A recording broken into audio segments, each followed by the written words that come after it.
प्रतिभागी हैं विशाल चौहान।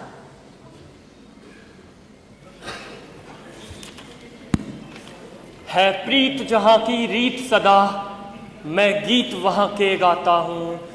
भारत का रहने वाला हूँ, भारत की बात सुनाता हूँ।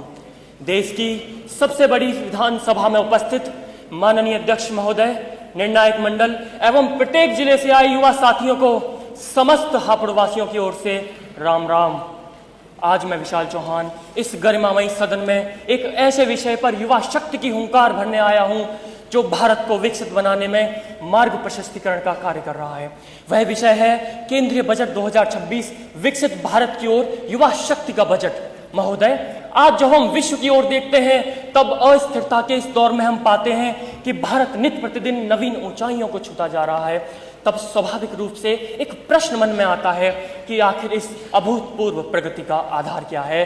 वह कौन सी शक्ति है जो भारत को आंतरिक रूप से ऊंचा दे रही है? तब केंद्रीय बजट 2026 इस प्रश्न के एक उचित उत्तर के रूप में हमारे समक्ष आता है और इसी से हमें पता चलता है कि यह बजट मात्र एक वर्ष के आंकड़ों का लेखा जोखा नहीं, यह युवा शक्ति के नेतृत्व में विकसित भारत बनाने का संकल्प है। और साथियों, जहां संकल्प बड़ा होता है वहां विकल्प का कोई स्थान नहीं होता। यही भावना हमें केंद्रीय बजट 2026 में दिखलाई पड़ती है। महोदय, यह बजट युवा भारत की युवा शक्ति को समर्पित है। इसमें युवाओं के लिए स्टार्टअप इंडिया और मुद्रा योजनाओं का विस्तार है तो नवाचार का महत्व है, खेलों की प्रमुखता है तो उच्च शिक्षा की सुलभता है, डिजिटल इंडिया को प्राथमिकता है तो एआई की आधुनिकता है। यह बजट युवाओं को मात्र कागजी डिग्री देने वाला नहीं, उनके हाथों में हुनर और कौशल देने वाला बजट है। इसीलिए मैं निसंदेह कह सकता हूं कि केंद्रीय बजट 2026 अवसरों का बजट है, युवा शक्ति को विकसित करने वाला बजट है और युवा शक्ति के माध्यम से भारत को विकसित करने वाला बजट है। महोदय, कहते हैं कि राष्ट्रहित में योगदान देने का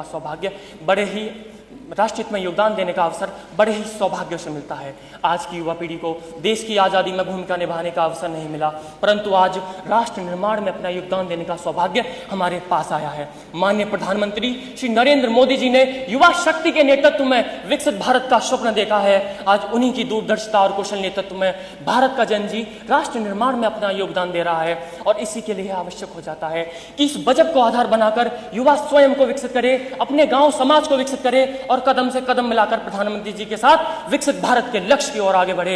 इसी के साथ मैं प्रत्येक भारतीय, विशेषकर युवा शक्ति का आह्वान करती हुए अपनी बात को पूरा करना चाहूंगा कि यही समय है, सही समय है, ये युवा शक्ति वो कार्य करे।